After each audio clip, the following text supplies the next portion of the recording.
Thank you, David. Daniel Jones was dropping dimes again yesterday, notching his first win at home and second straight for Big Blue. He threw 2 interceptions but aired it out for 225 yards and a TD. Stephen A. Smith, Saquon Barkley was not on the field. Please tell me this. What grade do you give Danny Dimes for his win in our nation's capital? I would tell you a C.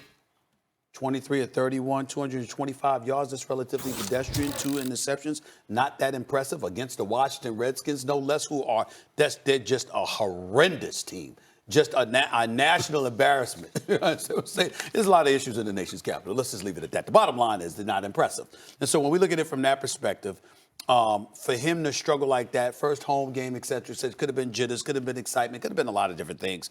And that's not an indictment against him in any way. He's clearly the franchise quarterback. He can play, there is no doubt. And his ability to run with the football, because he moved the chains on a couple of occasions, running the football, which is something you never had to concern yourself with Eli Manning doing, certainly puts him in a position where the crowd, I mean, you just see how they were just as excited, if not more so, watching him run with the football than they were watching him throw the football, because they knew they haven't seen that in a decade plus with Eli Manning behind center. And so because of that, you got to give him respect. But in the same breath, 2 interceptions is 2 interceptions. And if the Redskins were not so abysmal, the Redskins had several opportunities to score a touchdown. They were overthrown by Case Keenum initially. Obviously, Haskins threw a pick 6, yeah. All right, as well. So we look at it from that perspective, and you just have to look at it and say, hey, he lucked up because of the opponent that he was going against. It's certainly not a failing grade by any stretch, but he could have been significantly better. The second game as a rookie, I give him a B+. Look, let me say this. I've been a Giants fan. I was actually a Steelers fan when I was really little, because the Giants were terrible, and the Steel Curtain, and Mean Joe Green was on the Great Space Coasters and all that. Fan. Just want everyone to know that. But I like little. I'm talking about 4 or 5 years old. When I started following football, I've been a Giants fan. 8 years old, I think. And Daniel Jones is the most talented quarterback we've ever had in my lifetime. Phil Simms had a rocket for an arm. But overall talent, Eli Manning can do a lot. Overall talent, he's the most talented I've seen. Just like, who's the guy who, arm talent, he has it. I go over this every time. He's mobile, he's quick, he's smart. Look at what happened to the Giants' offense. Same offense, by the way, except no Saquon Barkley, let alone Odell Beckham Jr., right? Look what happened to the Giants' offense as soon as he got on the field. Started moving the ball down the field both games.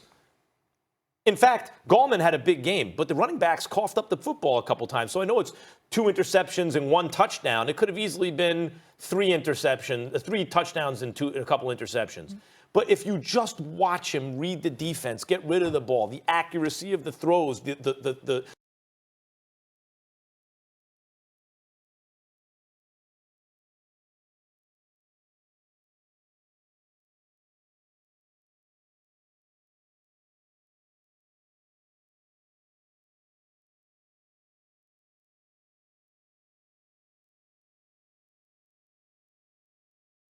Nobody a B or above when you got 2 interceptions. And it's against such pathetic competition. Bad a team that was competition, ill-prepared to go up against these Giants. That's fair. I have breaking news for you guys. We discussed Montez Burfict, bless you, earlier in that hit and potential punishment. Well, the punishment has been decided. This just came down. He is suspended for the entire season, as we discussed earlier, not just based on this one play, but also his history. Stephen A., are you surprised the entire season for Burfict? I'm not surprised, because he's a repeat offender. And this is the #1 issue that the NFL needs to address, because, again, CTE, concussions, all of those kind of things. I mean, this is not like he caved somebody's chest in. It's not like he took their knees out or whatever the case. This is a headshot. It's the #1 agenda. He launched at a guy's head. It's the #1 agenda of the NFL for years. They've made it very, very clear. They ain't trying to get sued for billions. They're not trying to be on a hook for all of that stuff for years to come. They have warned him. They have penalized. They've suspended him. They've fined him. They've done everything.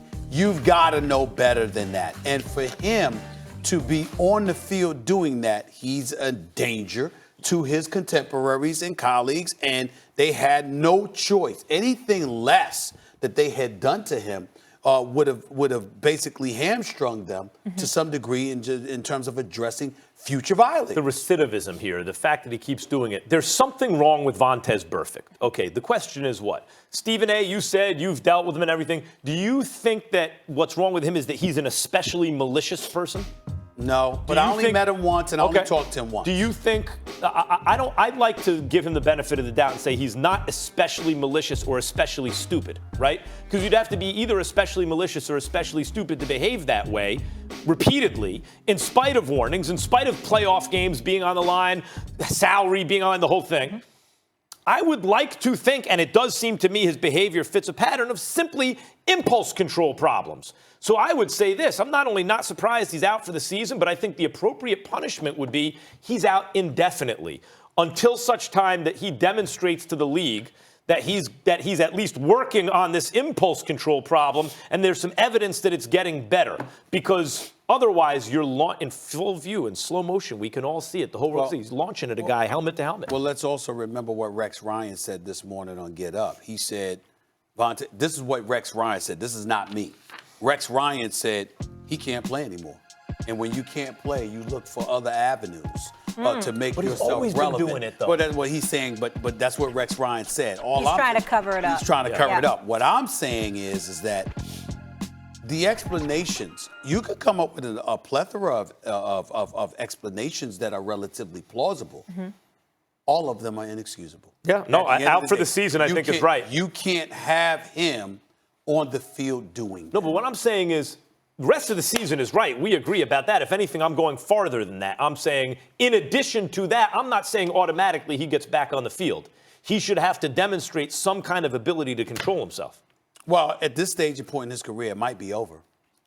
Listen, it might be Ryan over. Clark said he wouldn't be mad if it was, he was done for his entire career. Yes. All right, Tampa Bay. Can we please talk about this? Because this game was very mind-boggling. Tampa ended the Rams' unbeaten streak in a big way at the Coliseum yesterday. The Bucs' 55 points are the most against a team that entered 3-0 or better in NFL history. Who the heck are the Bucs and the Rams? Max, tell me this. Are you more impressed by Winston or disappointed in LA? I got to be impressed by Winston. I went at him. I said, I don't think he's a franchise quarterback. I'm done with him. Off the field, on the field. I think he's overrated. Even against the Giants, I thought he was missing deep throws, like not accurate on deep throws, although he was hitting more of them. I didn't think he looked great. He looked really good this last weekend. And I would say it's more that, listen, it's the same thing. People put in positions to win, right? Kellen Moore gets a lot of credit for what's going on with the Cowboys. I think you got to look at Bruce Arians. I think you got to look at Byron Leftwich. I think you have to look at the people who get the most out of the players and put them in positions to win, and I was very impressed. Jameis Winston was 28 of 41 for 385 yards, 4 touchdowns, and interception, sacked twice. He was impressive. I get all of that. You look at Chris Godwin, he had 12 receptions for 172 yards. We can't ignore that. I can appreciate that. On the right side, on the LA side, I look at Robert Woods having 164 yards on 13 receptions. Relatively impressive. Jared Goff threw for 517 yards. But damn it, he had 3 interceptions. And some of the mistakes that he's making is not good. But I'm going to tell you something right now. Aaron Donald is universally recognized the best defensive player in football. Best defensive player in football. He can do things that pretty much nobody can do. At his position, he's incredibly dominant. The Los Angeles Rams should be embarrassed and ashamed of themselves. 55 points to Jameis Winston. 55 points. This ain't Patrick Mahomes now. I mean, remember when Patrick Mahomes and the Kansas City Chiefs strolled into LA and dropped 51, nobody said anything. You know what we said? Patrick Mahomes is a bad brother. This is Jameis Winston we talking about here. I have no doubt that Byron Leftwich is doing a good job. I have no doubt that Bruce Arians, Max don't know what he's doing. 55 points? Stop. I don't want to hear that. The fact of the matter is that the Los Angeles Rams looked soft.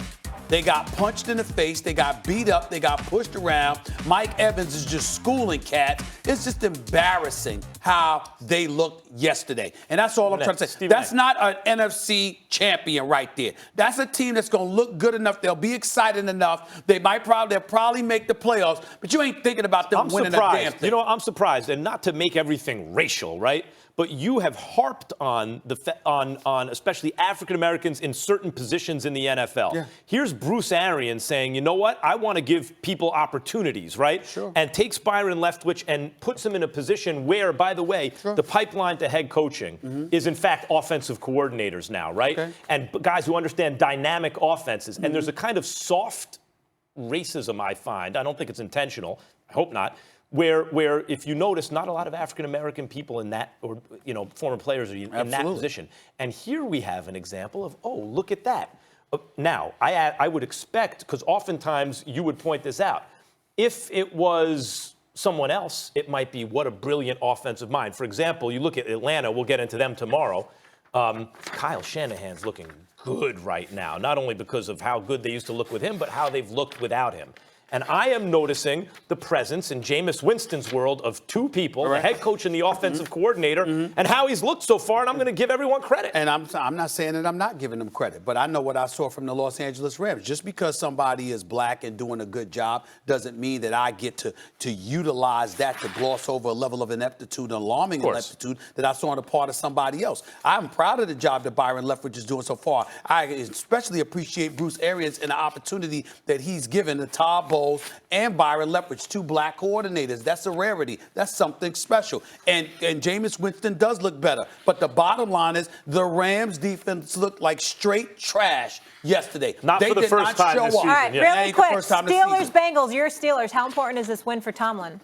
Monday Night Football. Every game is important to Mike Tomlin because they're going to point the finger at him with all that has happened because of the dysfunctionality that raked through that franchise last season and then the offseason.